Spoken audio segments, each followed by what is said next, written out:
Nosso estudo de hoje é a lição 38 do livro Roteiro e tem por título Missão do Espiritismo. A missão do Espiritismo, tanto quanto o ministério do cristianismo, não será destruir as escolas de fé até agora existentes. Cristo acolheu a revelação de Moisés, a doutrina do Espírito apoia os princípios superiores de todos os sistemas religiosos. Jesus não critica nenhum dos profetas do Velho Testamento. O Consolador prometido não vem para censurar os pioneiros desta ou daquela forma de crer em Deus.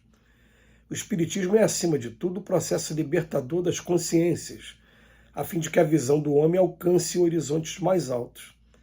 Há milênios a mente humana gravita em derredor de patrimônios efêmeros, quais sejam os da precária posse física, atormentada por pesadelos carnais de variada espécie.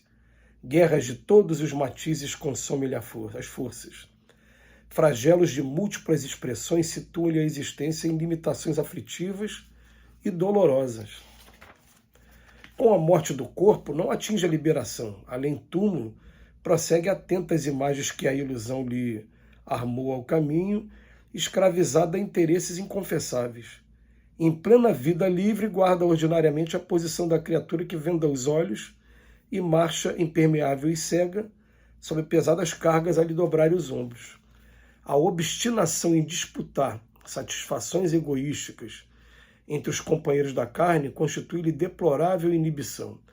E os preconceitos ruinosos, os terríveis enganos do sentimento, os pontos de vista pessoais, as opiniões pré-concebidas, as paixões desvairadas, os laços enfermiços, as concepções cristalizadas, os propósitos menos dignos, a imaginação intoxicada e os hábitos perniciosos representam fardos enormes que constrangem a alma ao passo vacilante de atenção voltada para as experiências inferiores.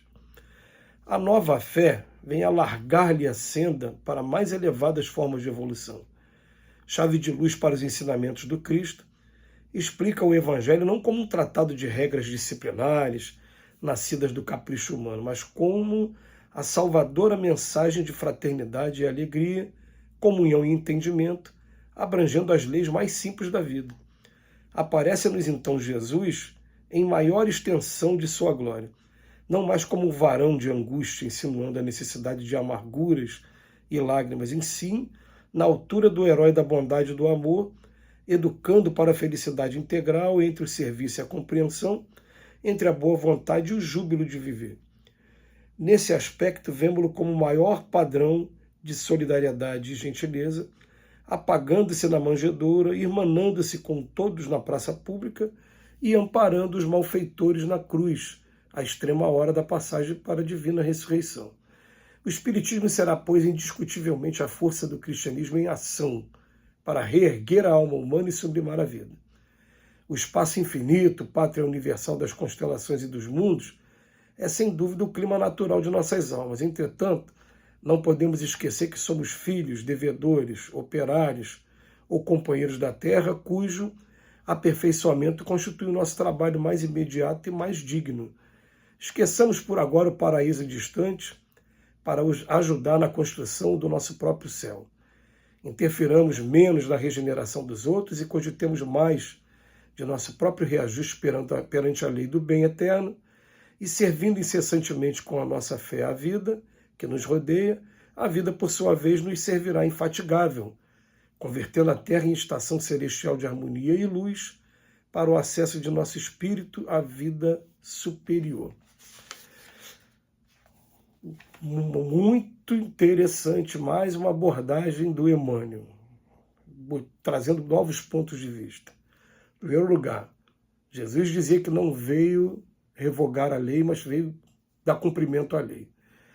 Agora, Emmanuel diz que o Espiritismo não tem por intenção destruir nenhuma escola de fé, mas vem pegar de cada escola religiosa aquilo que é princípio superior. A gente já sabe, por exemplo, que a regra áurea, até mesmo através do Emmanuel, é a lei do amor. Todos os princípios religiosos do mundo trazem a ideia do amor, embora alguns não tragam nem a ideia de Deus, como é o caso do budismo. O budismo fala do nirvana, do estado espiritual, que se alcança, mas não fala de um Deus específico. Não fala nem o Brahma, que é o Deus dos hindus. Mas a regra áurea, o amor, o princípio superior de todos os sistemas religiosos, ele está sendo apoiado. E depois o Emmanuel vem falar para a gente, o Espiritismo é um processo libertador de consciência. Por quê? Porque ele vem mostrar para a gente a continuidade da vida, e a continuidade sem mistérios ou sem milagres. Nós vamos daqui a pouco chegar ao outro lado da vida, atravessar a porta através do que a gente chama de morte, e vai chegar do outro lado, eu vou estar carregando comigo exatamente o que eu sou, meus defeitos ainda e minhas virtudes já conquistadas. E o Emmanuel vem mostrar para a gente o que, na verdade, o Espiritismo vem chamar a atenção. Porque ele vem dizer para a gente que há milênios a gente continua na luta pela posse física, pela conquista material aqui na Terra, ou então pela conquista de influência, de poder, de autoridade. E ele vem dizer para a gente aqui, quando acontece a morte do corpo, não tem liberação. Porque quando eu chego do outro lado, eu estou levando comigo ainda aqueles centros de interesse meu. E ele vem aqui em um parágrafo fazer uma análise profunda para a gente, mostrando para a gente aquilo que atrapalha muito a gente quando a gente chega do outro lado da vida, independente da religião que cada um siga. Obstinação em disputar satisfações egoísticas entre os companheiros da carne. Aí ele vem falar, terríveis enganos do sentimento, pontos de vistas pessoais, as opiniões preconcebidas, paixões desvairadas, laços enfermiços, concepções cristalizadas, propósitos menos dignos, imaginação intoxicada. É para a gente ler, refletir e falar aonde está o meu calcanhar de Aquiles nesse parágrafo, o que pode trazer problema para mim hoje, se eu tiver que desencarnar hoje, se eu for convidado a voltar ao mundo espiritual hoje, na data de hoje. O que vai trazer maior complicação para mim? E a gente vem falar assim, o Espiritismo ele traz essas informações para a gente e ao mesmo tempo tem trazido informações de que muitos que ficaram a encarnação inteira nas fileiras espíritas estão chegando do outro lado enfrentando problemas enormes também.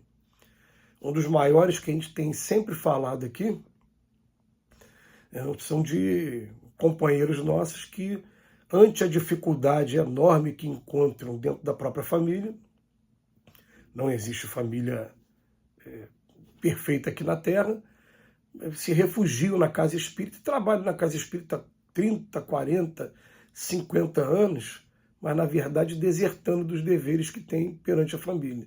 Quando chega do outro lado, a primeira coisa que faz é qual foi o compromisso que você assumiu antes de ir lá para a carne? Foi esse? Cadê? Você não cumpriu. Então, quer dizer, a gente, com a doutrina espírita, ela começa a clarear para a gente. Ela começa a mostrar o que é que nós somos de verdade enquanto espírito e o quanto a gente perde tanto tempo com discussões tolas, dogmáticas, quando, na verdade, o caminho da salvação está na prática da caridade mais desinteressada, está na prática do amor, está como Jesus falou em relação à parábola do bom samaritano. Ao mesmo tempo tão simples e ao mesmo tempo tão difícil da gente entender. Mas a doutrina espírita ela vem fazer isso.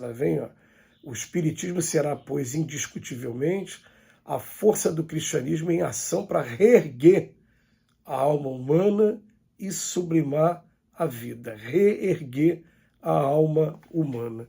Então, que a gente não pense nunca que pelo fato de a gente estar numa casa espírita, estudando a doutrina espírita, a gente está no caminho da salvação. Não, o caminho da salvação ele não está vindo de fora para dentro, ele vai ter que vir de dentro para fora.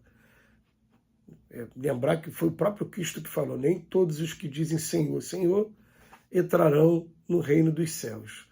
É que a verdade a gente vive numa sociedade que, de maneira quase imperceptível para muitos, a gente ainda viola um monte de coisa do Evangelho e violando, a gente está condenado ainda a voltar para o mundo de expiações e provas no futuro. E o que a gente quer agora é progresso. Que Jesus nos abençoe hoje e sempre.